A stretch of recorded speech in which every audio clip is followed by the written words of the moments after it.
Hey everyone, Greta here. Today we are going to talk about a very small but important detail in crow pose. Why do my knees keep wobbling when I'm in the arm balance? You might want to ask yourself this. When you're doing crow pose, are you resting your entire body on the arms, just kind of hanging out?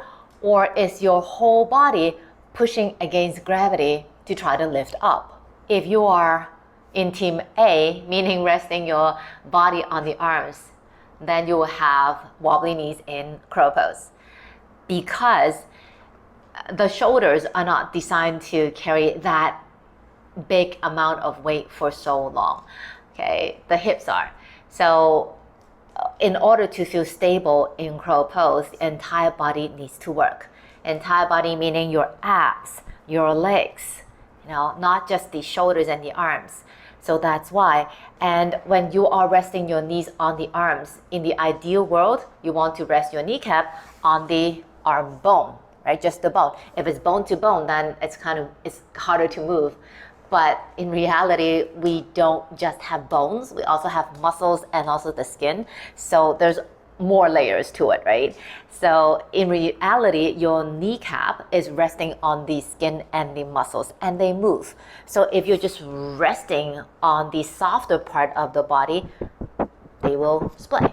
They will keep wobbling, and that's why your knees would feel shaking. And then when your knees are not stable, your hips will also move. And then when your hips are also not stable, the entire body doesn't feel solid enough for you to hold that crow pose longer than you like, or maybe explore different variations to it. The difference between your knees resting on the arms in a crow pose and the entire body pushing the floor away in crow pose looks something like this. Team A, your knees resting on the arm, ideally the arm bone. So you're here, and if you are being very passive about it or not very conscious about how you're moving, chances are your knees will be closer to the elbows.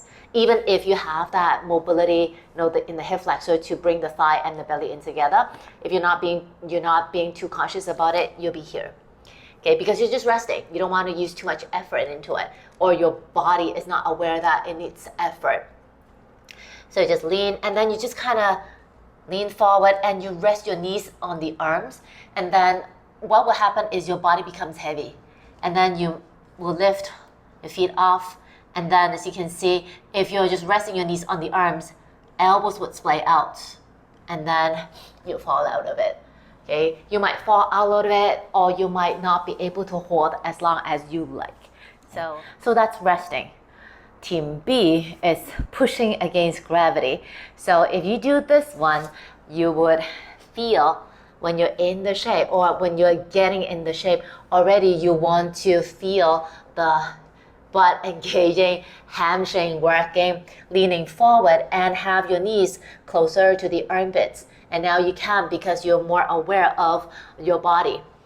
And then you lean forward. As you're leaning forward, the arms keep pushing the floor away, and then eventually you lift up. Once you're here, you don't stop. You feel the heels to the butt, belly to the thighs, or thighs to the belly, arms pushing the floor away, belly hugging in to keep the hips up. And this way, as you're not sinking down, you're pushing away against gravity, trying to lift everything up to the sky. You feel much lighter, and then when the body feels lighter, you can stay in the crow pose longer.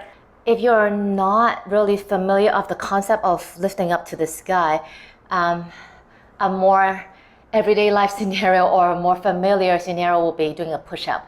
So you go down and you come back up, right? It's the coming apart.